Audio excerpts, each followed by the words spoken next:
Fala, meus irmãos, tudo bem? Estamos aqui para mais uma aula da nossa escola bíblica e nós chegamos à lição de número 11. Já estamos perto do fim deste trimestre, no qual estamos estudando o primeiro e o segundo livro do profeta Samuel.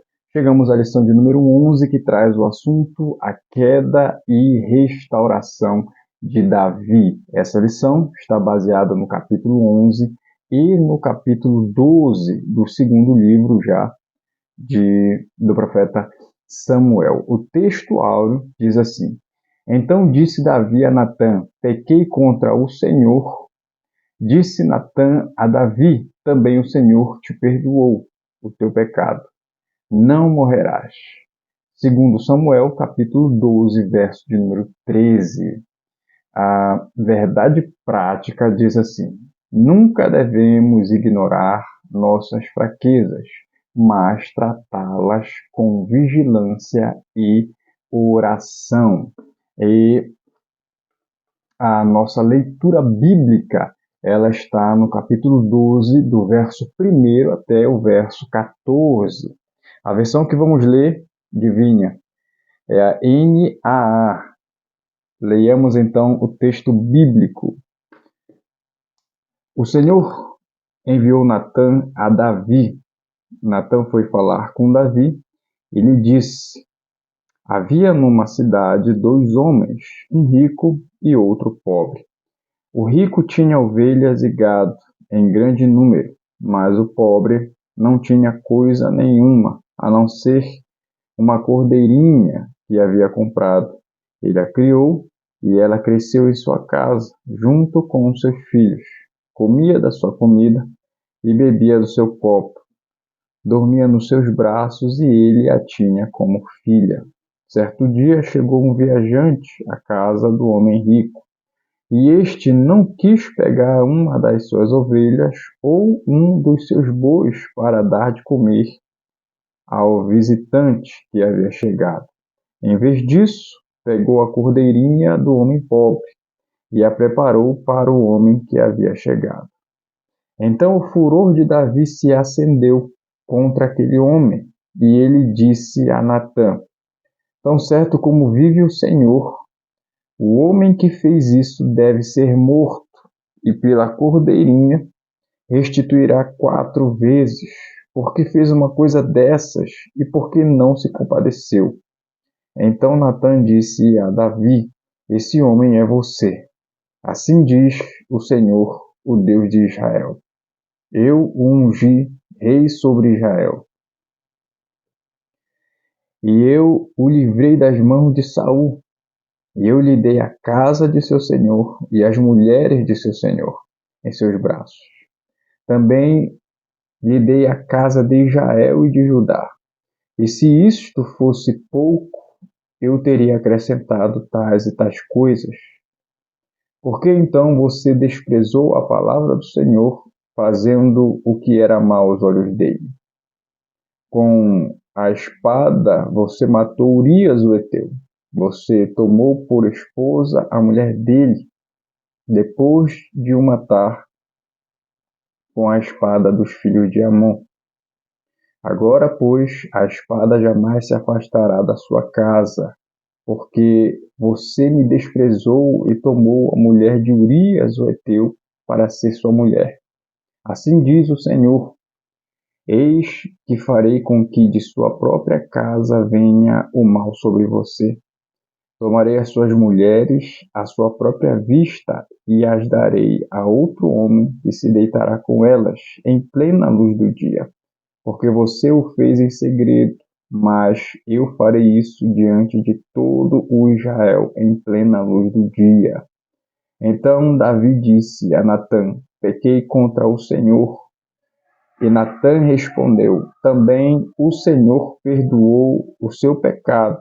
Você não morrerá. Mas porque com isto você deu motivo a que os inimigos do Senhor blasfemassem, também o filho que lhe nasceu morrerá. Até aqui a nossa leitura bíblica. A lição de hoje ela é uma lição muito forte que traz muitos conselhos práticos para a nossa vida cristã diária. A nossa lição, ela tem também 3 objetivos, que são: o primeiro, compreender a realidade da tentação. Segundo objetivo, vigiar e orar para sustentar a nossa integridade. E o terceiro objetivo é arrepender-se quando pecar. E a nossa lição possui 3 tópicos, ela divide-se em 3 tópicos. Primeiro tópico, o caminho da queda. Segundo tópico, os perigos do pecado. E o terceiro tópico, a restauração de Davi. Então, lembrando o assunto da lição, a queda e a restauração de Davi, né?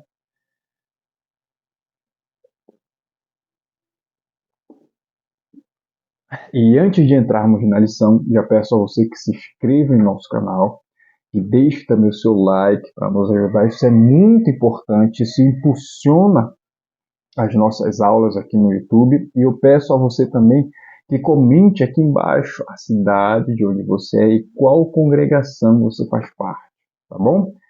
Queremos conhecer você e nós também respondemos a todos os comentários. Vamos lá, entrando na nossa lição, o primeiro tópico fala sobre o caminho da queda, e esse tópico ele tem 3 pontos a serem analisados. O primeiro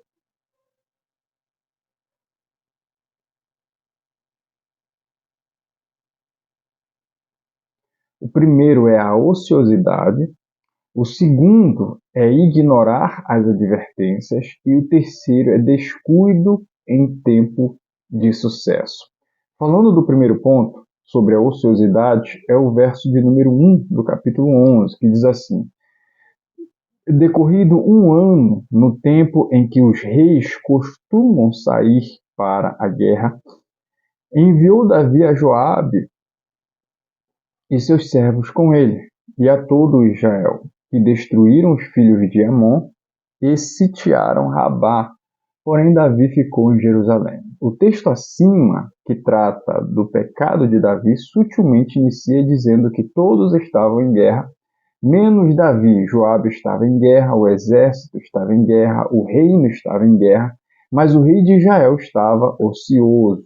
Era tempo de guerra e não tempo de descanso. Essa observação do escritor bíblico não deve passar desapercebida. Não há nada de errado em ficar em casa ou descansar, mas aquele não era o momento. Gente, nós vamos perceber então que existe uma progressão aqui no erro e no pecado. O pecado também se desenvolve, o pecado também progride e começa com pequenas coisas, com coisas que parecem não ter importância, parecem ser inofensivas, mas geram resultados negativos e um erro puxa outro erro. Aqui Davi ele está no palácio, está folgando, está relaxando. O texto vai dizer que ele estava ocioso. E em meio a isso, o seu exército estava em guerra. Então, não há nada de errado, como ele diz aqui, em descansar, mas existe um momento de guerra e existe um momento de paz. Aqui Davi não estava em um momento de paz. Estava em um momento de guerra, então se fazia necessário que ele estivesse em alerta, que ele estivesse ocupado com a guerra, e não desocupado em casa, né? Então esse foi o primeiro ponto que iniciou o processo de queda. Segundo ponto aqui, ignorar as advertências. Davi mandou perguntar quem era, e disseram-lhe: é Batseba, filha de Eliã e mulher de Urias o Heteu. Deus sempre vai nos alertar e advertir acerca dos perigos, mas nunca vai decidir em nosso lugar. De tanto passear pelo palácio, Davi acabou vendo o que não devia. Se tivesse parado aí já seria ruim, mas não parou. Ao ver aquela mulher, Não contente com isso, o rei procura informações a seu respeito. Os serventes do rei, ao lhe informar, são precisos Batseba, mulher de Urias, o heteu. Essa identificação feita pelo servo deveria ter detido Davi. Era como se dissesse: Davi, pare com isso, caia fora disso. Essa mulher é casada e a sua atitude em relação a ela está totalmente errada. Então, não somente Davi a viu, mas Davi a desejou. E este desejo fez com que ele fosse atrás buscar informações a respeito dela. E sabendo quem era, depois de ter recebido as informações de que ela era casada, ainda assim ele insiste no erro. Então, as advertências que chegam a Davi deveriam tê-lo detido, deveriam tê-lo feito desistir do plano maligno, do plano ruim que o seu coração estava tramando. Mas isso não foi suficiente. Aqui, Davi, ele, ele demonstra a sua fraqueza. Um homem forte, um homem que lutava com o gigante, um homem que lutava com o urso, que lutava com o leão, que resistiu por anos perseguições, mas que foi vencido pelos seus próprios desejos.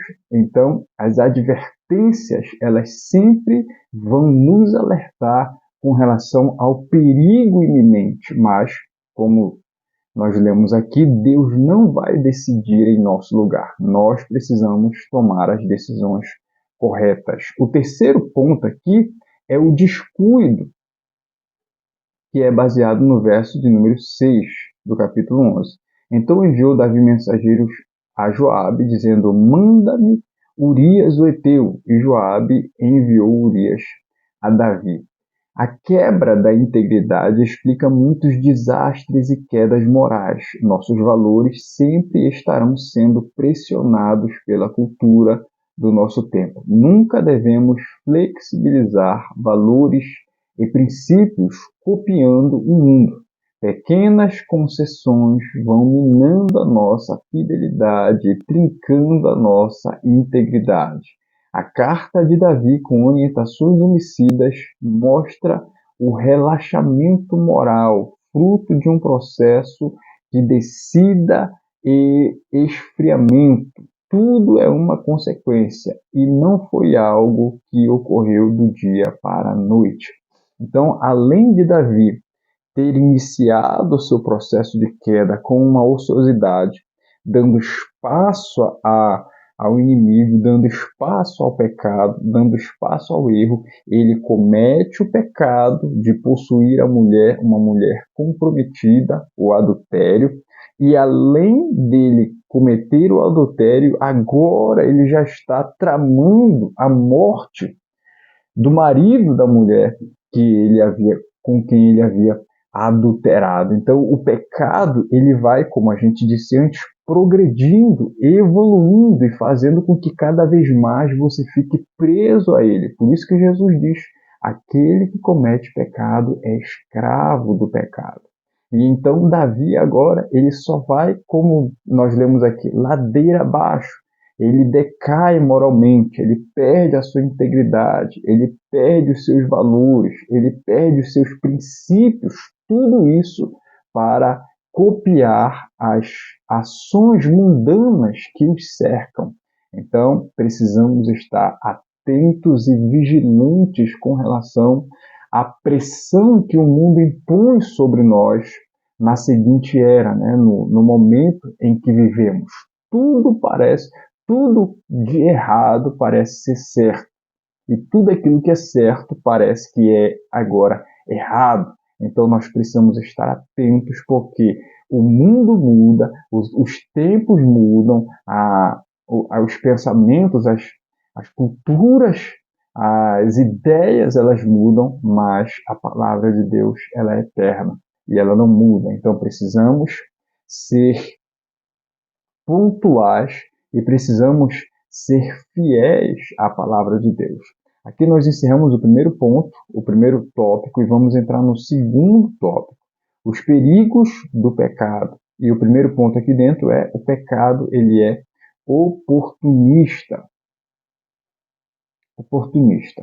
Está no verso número 2 do capítulo 11, que diz assim: Uma tarde levantou-se Davi de seu leito e andava passeando no terraço da casa real. Daí viu uma mulher que estava tomando banho, era ela muito formosa.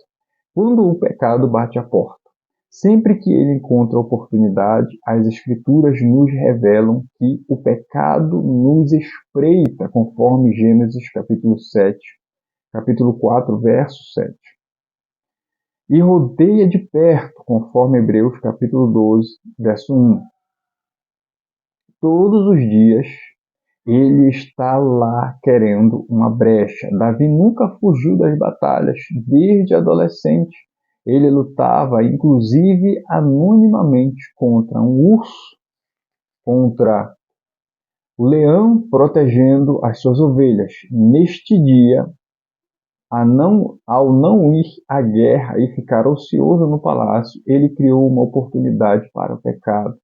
Precisamos lembrar que não há um único momento na nossa vida em que Satanás não esteja tentando nos derrubar. E o que é a tentação senão uma ação maligna para nos fazer cair?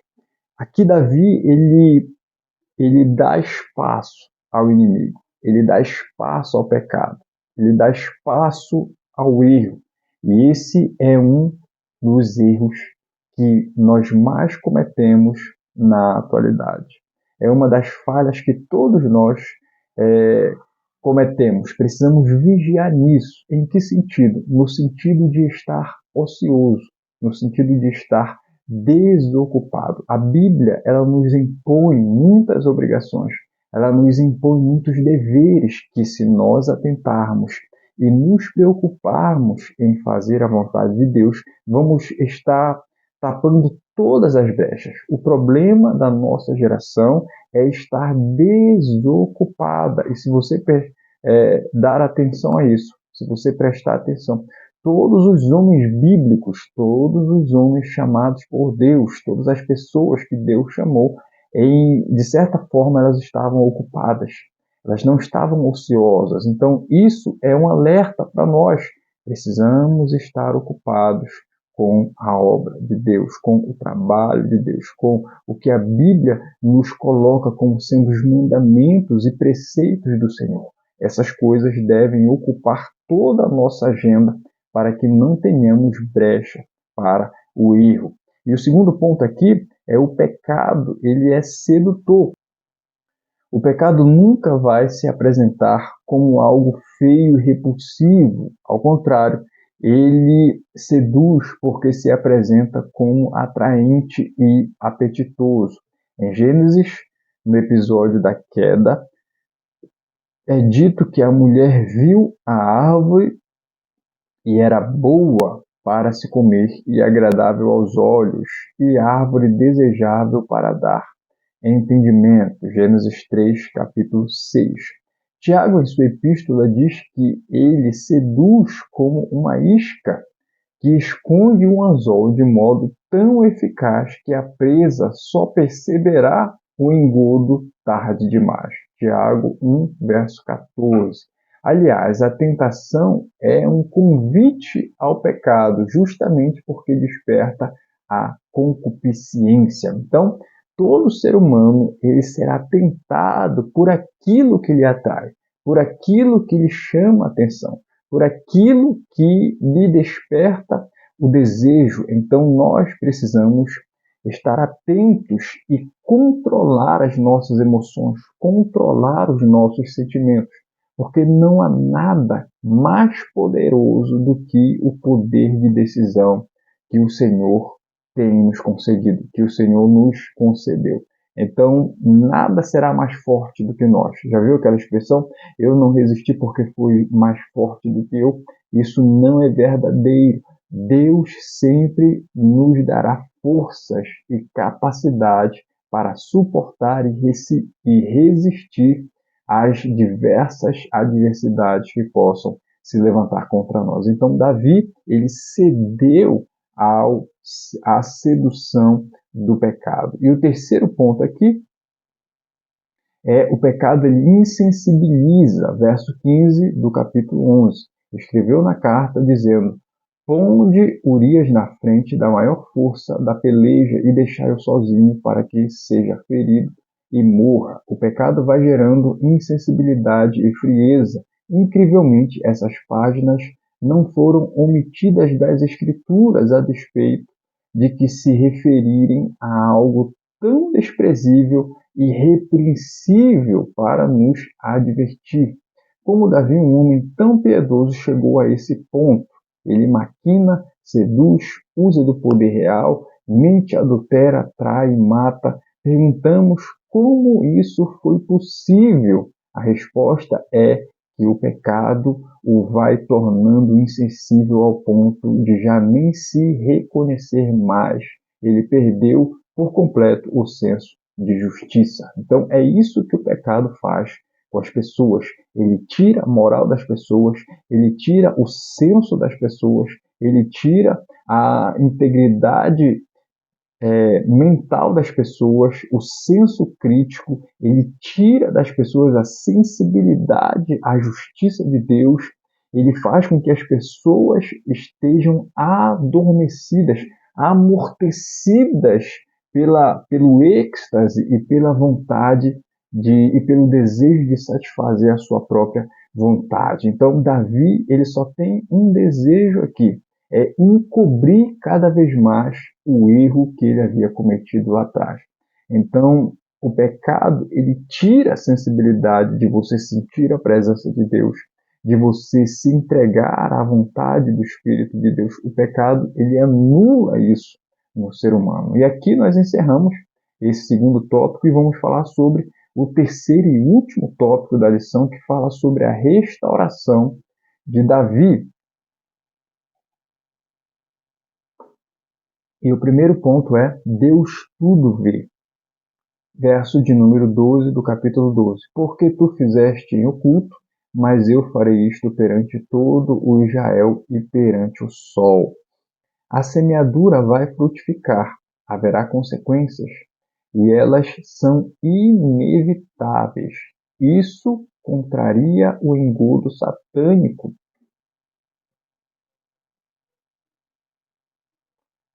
de que o pecado não é de todo ruim. A verdade bíblica permanece. O pecado sempre deixa um rastro desastroso para trás. Deus restaura Davi, mas ele teve que lidar com as consequências daquele plantio. O profeta enumera várias coisas objetivamente. Primeiro, a espada jamais se apartará da tua casa. Segundo, tomarei as tuas mulheres perante os teus olhos e as darei ao teu próximo. Terceiro, tu fizeste oculto, mas eu farei este negócio perante todo Israel e à plena luz do dia. E quarto, o filho que te nasceu morrerá. Então, sempre que um pecado ele é cometido, ele gera consequências ainda piores do que aquele pecado.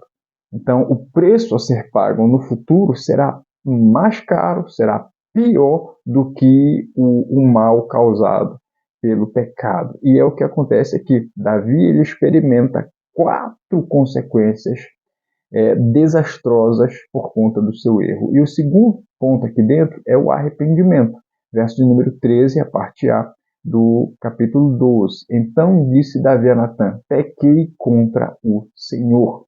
Deus envia o profeta até Davi. Ele precisava de ajuda. Não é Davi que se dá conta sozinho. E diz: vou arrumar tudo. Tenho competência para isso. Por um tempo, ele até tentou esconder o seu pecado. Inclusive, arquitetou um plano de 4 etapas para isso. Primeiro ponto, dar férias ao marido de Batseba. Segundo ponto, dar um banquete para Urias e embebedá-lo. Terceiro, encomendar sua morte. Quarto, casar com Batseba para esconder a sua gravidez. Nenhum deles teve o efeito que Davi gostaria. O único caminho é o arrependimento sincero. Então, sempre que o homem tentar esconder ou tentar camuflar o seu erro, nunca vai dar certo. O caminho para o erro é o arrependimento, somente. Não há nada que o homem possa fazer para reparar aquilo que ele fez de errado do que se arrepender. É isso que resolve o problema. E o terceiro e último ponto aqui dentro é o perdão de Deus. Verso de número, a parte B do verso 13, que a gente leu. Disse Natã a Davi, também o Senhor te perdoou o teu pecado, não morrerás. Davi era rico e poderoso, mas naquele momento nada o satisfazia, pois a sua consciência estava em brasas. Ele precisava de paz para a sua alma. Ele traiu Urias e Aitofel, respectivamente o marido e o avô de Batseba. Também ele pecou contra sua família e sua nação, mas antes de mais nada e acima de tudo, pecou contra Deus. Todo pecado será primeiro contra Deus. A boa notícia é que Deus está pronto a outorgar o pecado e o perdão que nos coloca novamente no lugar certo em relação a Deus. Todo pecado ele pode ser perdoado por Deus desde que haja arrependimento. Todo pecado ele pode ser perdoado por Deus desde que haja arrependimento. Qual pecado Deus não perdoa? Aquele que nós não nos arrependemos. E ponto. Aqui Davi, ele deveria sofrer a consequência do seu pecado e a pena por isso era a morte. Mas Deus o perdoa por haver um plano na vida de Davi. Mas as consequências desse erro e desse pecado, elas vieram sobre Davi e sobre a sua casa. Então não foi somente Davi quem sofreu, foi a sua família, a sua casa, a nação de Israel. Todos ao redor e ligados a Davi, de certa forma, sofreram por aquilo que ele havia feito de errado. Então, isso é um alerta para todos nós. O erro que cometemos, o pecado que cometemos, não é danoso e desastroso apenas para nós, mas é também para toda a nossa família. Então, por isso precisamos estar e ser atentos e vigilantes. A aplicação pessoal diz assim: a única forma de vencermos e permanecermos em pé é através da vigilância, da oração, da submissão e obediência à palavra de Deus. Pense nessa aplicação pessoal e aplique-a em sua vida. Responda aqui o questionário da nossa lição. São 3 perguntas. A primeira pergunta: quais são os passos de Davi no caminho para a queda que foram mencionados na lição? Segunda pergunta: qual o artifício literário que Natã usou para repreender o rei Davi? E a terceira pergunta é: arrependido, Davi compôs um salmo. Qual foi o salmo que Davi compôs mediante o seu arrependimento? Deixe suas respostas aqui nos comentários. Muito obrigado por nos acompanhar até aqui. Ao final do vídeo agora, te peço que compartilhe com alguém. Não esqueça de se inscrever no nosso canal e também deixar o like para nos ajudar. Fica na paz e até a próxima.